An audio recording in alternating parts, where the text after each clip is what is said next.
Hola, ¿qué tal, virtualeros? ¿Cómo se encuentran en este día? Bueno, pues voy a continuar con el segundo video de la parte de física del área 3 de la guía de la UNAM 2020. Y antes de comenzar con el primer ejercicio, quiero invitarlos a que visiten nuestra página web, virtual.lat, en la cual encontrarán nuestro curso de reforzamiento de matemáticas y física para la guía de la UNAM 2020. Y este dice, relaciona los tipos de onda con la característica que les corresponde. Y tenemos aquí los tipos de onda y en este lado las características. Y aquí entonces nos están realizando una pregunta conceptual acerca de las ondas. Entonces, para contestar esto y saber cómo se relacionan los tipos de onda con sus características, recordemos lo siguiente.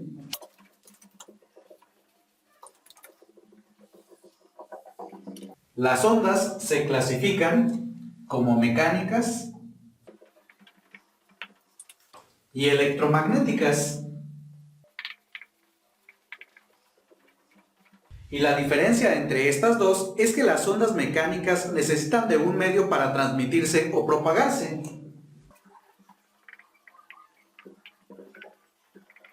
Mientras las ondas electromagnéticas no necesitan de tal medio para propagarse.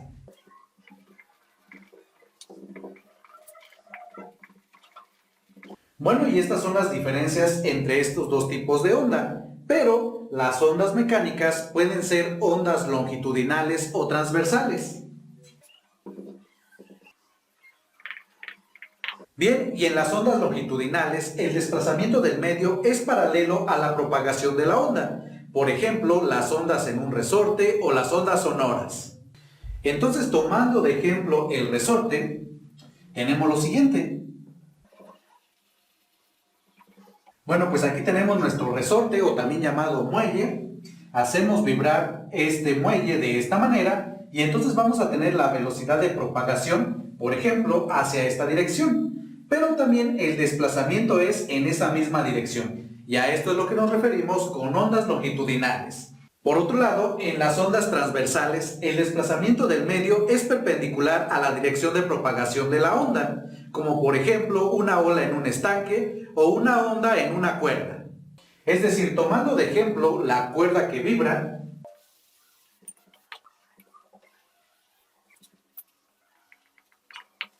y si observamos, pues aquí tenemos la cuerda que va a comenzar a vibrar. Entonces, por ejemplo, este punto en particular pues se va a comenzar a desplazar de esta manera, mientras la onda o la velocidad de la onda se va a propagar hacia esta dirección. Por eso es que se les llama transversales. Y ya por último, ejemplos de ondas electromagnéticas, pues es la luz visible, ondas de radio, ondas de televisión, etc. Y ya con esto que acabo de explicar, podemos relacionar los tipos de onda con las características. Y primero, para una onda longitudinal, su característica es que el desplazamiento del medio es paralelo a la propagación de la onda, y eso corresponde a la característica C, ya que aquí nos dice que las partículas vibran paralelamente a la dirección de la onda.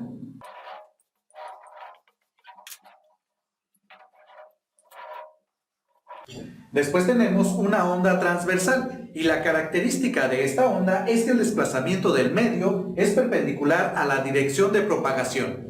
Entonces, esto corresponde a la característica B, que nos dice que las partículas vibran en ángulo recto a la dirección de la onda. Y por último tenemos una onda electromagnética y la característica de este tipo de onda es que no necesita de un medio para propagarse. Y por lo tanto la respuesta a esta pregunta es el inciso D. Bueno amigos, y voy a continuar con el siguiente.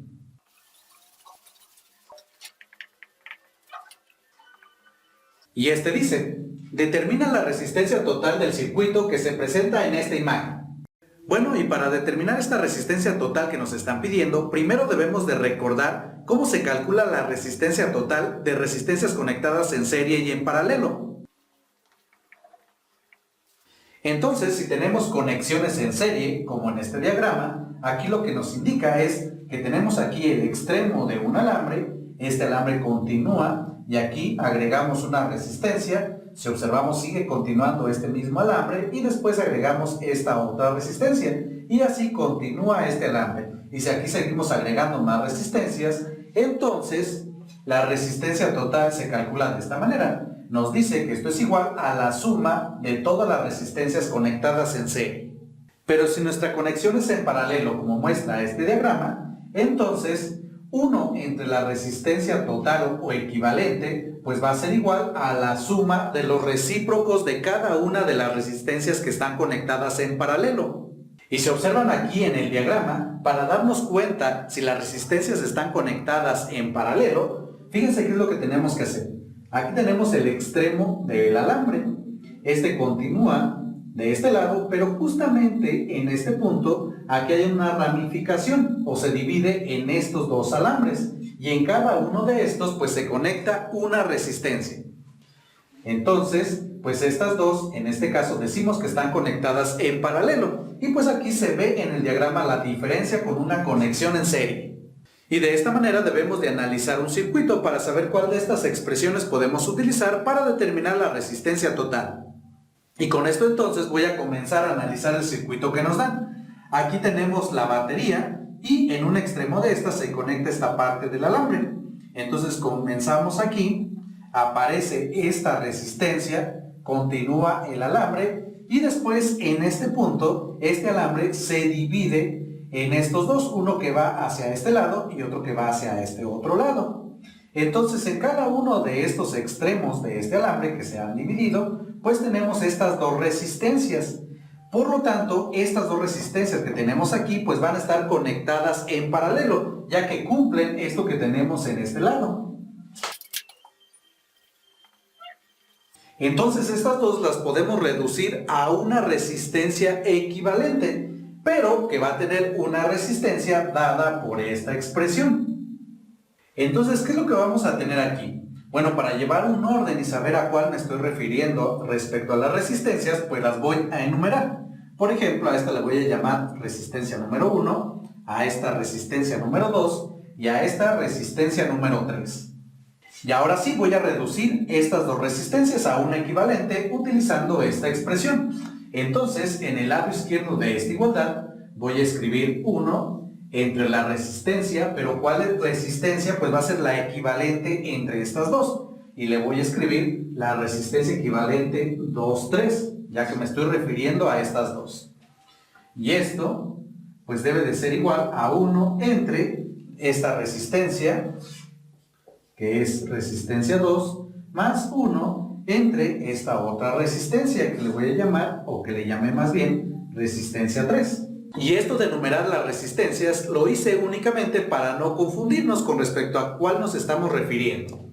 Bueno, entonces dicho esto, ahora sí voy a comenzar a sustituir cada uno de estos valores, pero por el momento voy a omitir las unidades.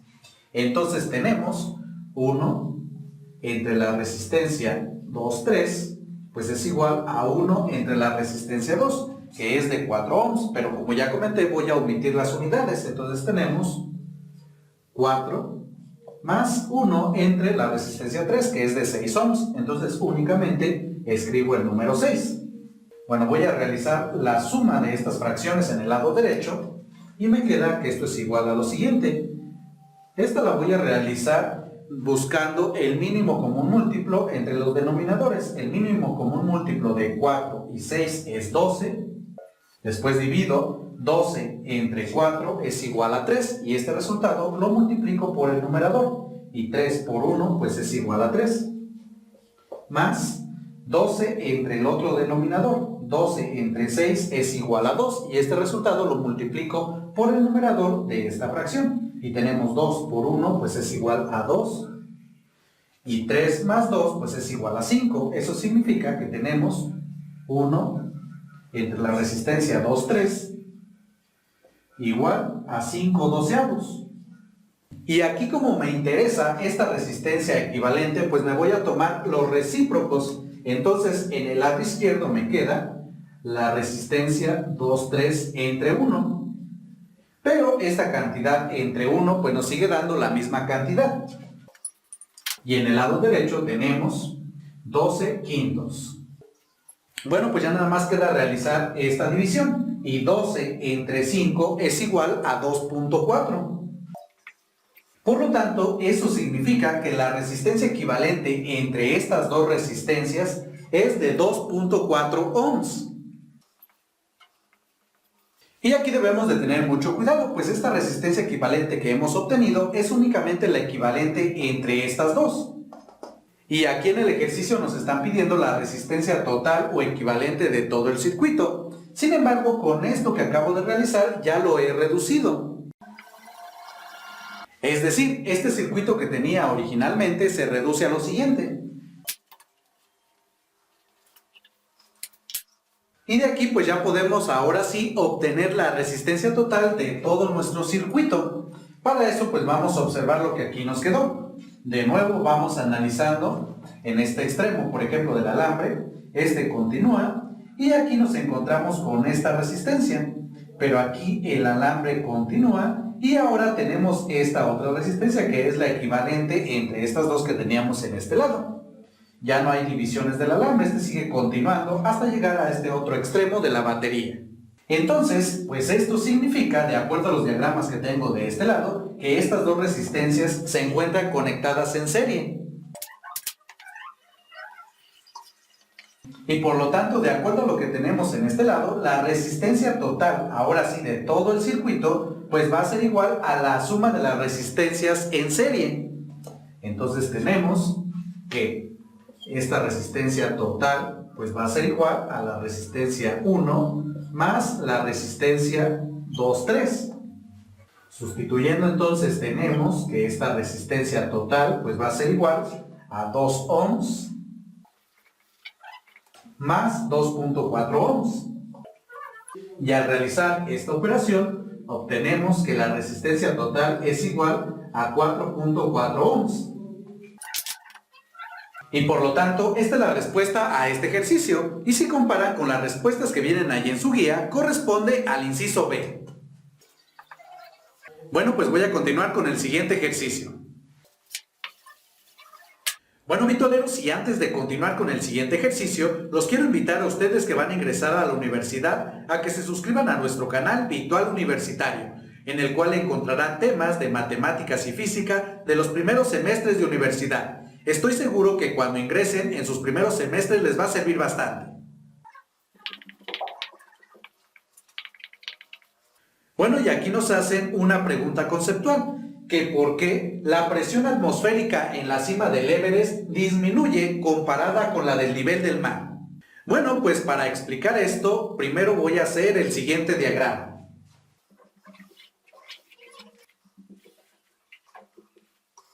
Y aquí tengo entonces esta situación. Supongamos que tenemos aquí una alberca pues llena de agua y en esta tenemos a estas dos personas, una que se encuentra casi en la superficie y otra pues un poco más profundo. Entonces, por sentido común y de acuerdo a lo que han experimentado, ¿cuál de estas dos personas va a sentir una mayor presión debida a la masa de agua que está sobre ellas? Pues si han experimentado una situación así, o si no, pues les explico. Por ejemplo, supongan que están ahí en una alberca casi en la superficie, pues no van a sentir casi nada de la presión que va a ejercer el agua que está sobre ustedes. Pero conforme se van sumergiendo, lo que va a pasar es que la presión va a comenzar a aumentar. Y eso lo sienten justamente como les presiona la cabeza. De hecho, les va entrando allí el agua por los oídos, o más bien tienen esa sensación. Y justamente pues esto se debe porque la masa de agua que soportan pues es mayor y por lo tanto pues esta va a ejercer mayor presión. Es decir, de acuerdo aquí a nuestro dibujito, pues esta persona se encuentra casi en la superficie. Entonces pues esta va a estar soportando una cantidad pequeña de agua. Es decir, esa cantidad de agua pues va a estar ejerciendo cierta presión sobre esta persona. Pero la que se encuentra acá sumergida a una profundidad mayor, pues esta va a experimentar una presión más grande, ya que la cantidad de agua que soporta pues es más grande comparada con la otra. Entonces, aquí dentro de un fluido, la presión va a depender de la profundidad a la que se encuentre el objeto en ese fluido. Bueno, pues algo similar sucede con la presión atmosférica. Y tenemos entonces aquí la cima del Everest y por este lado el nivel del mar. Y todos nosotros estamos sumergidos en un gas que es justamente la atmósfera. Entonces, el comportamiento de la presión atmosférica es algo similar a lo que sucede en esta situación. Es decir, esta presión atmosférica va a depender de la altura. Pero debemos de tener mucho cuidado. Por ejemplo, acá cuando nos referimos a la altura, en realidad nos estamos refiriendo a la profundidad a la cual se encuentra esta persona. Entonces, en este caso, pues va a ser algo similar. Nosotros tenemos la Tierra, que es una grande esfera, y aquí pues tenemos un gas, que es la atmósfera. Y todos nosotros pues estamos sumergidos dentro de este gas. Ahora, como nosotros tenemos que la Tierra es prácticamente una esfera, entonces conforme más estemos cerca de la superficie de la Tierra,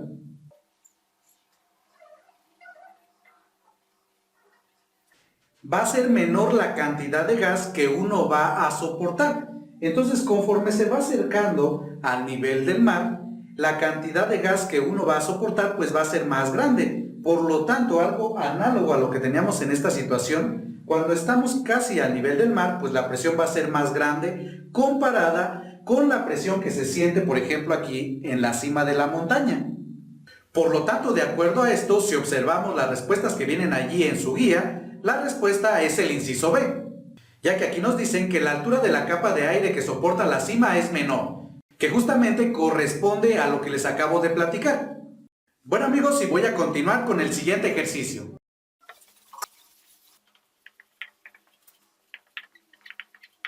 Bueno, y aquí nos preguntan que cuál es el fenómeno que por primera vez puso de manifiesto el carácter dual onda-partícula de la luz. Bueno amigos, pues para esto, primero, todos los fenómenos más comúnmente observados con la luz se pueden explicar como ondas. Pero ¿esto qué es lo que quiere decir?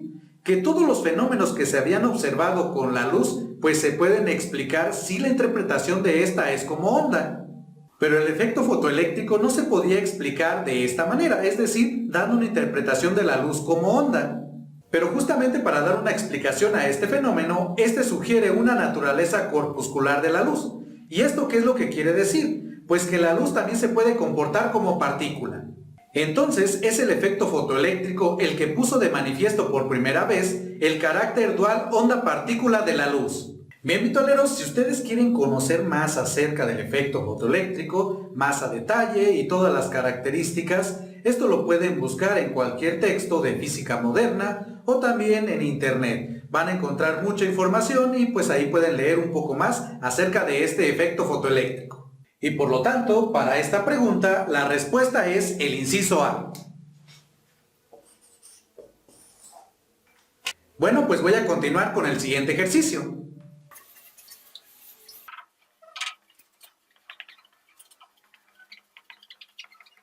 Bueno, y aquí nos hacen una pregunta conceptual y nos dicen que el modelo de Thomson establece que, y aquí el modelo se refiere al modelo atómico. Bueno, entonces ahorita les voy a explicar qué es lo que nos dice este modelo atómico de Thomson. Pero primero, recordemos que los 8 modelos atómicos más destacados a lo largo de la historia son los siguientes.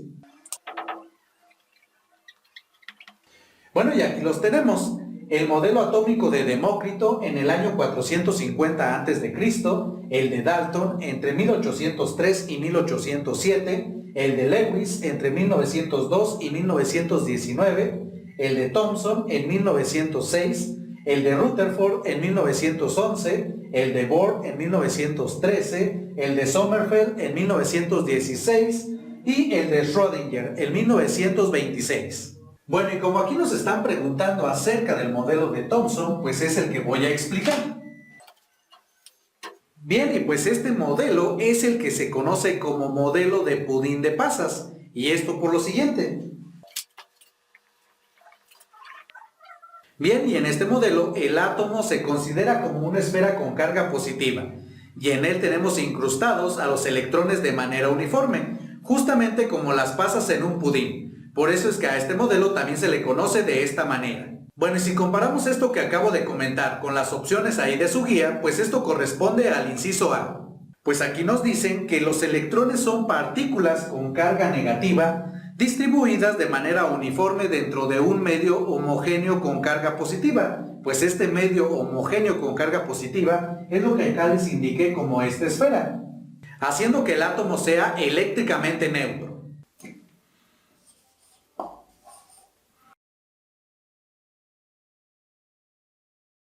Bueno amigos, y con esto finalizo este segundo video de física que corresponde al área 3. Recuerden visitar nuestra página web virtual.lat, en la cual encontrarán nuestro curso de reforzamiento de matemáticas y física para ingreso a la UNAM 2020. Además, suscríbanse a nuestro canal Virtual Universitario, en el cual encontrarán temas de matemáticas y física de los primeros semestres de universidad. Estoy seguro que cuando ingresen les va a servir bastante. Bien, y me despido, como ya saben, este es su canal Virtual, yo soy Humberto y nos vemos en el siguiente video.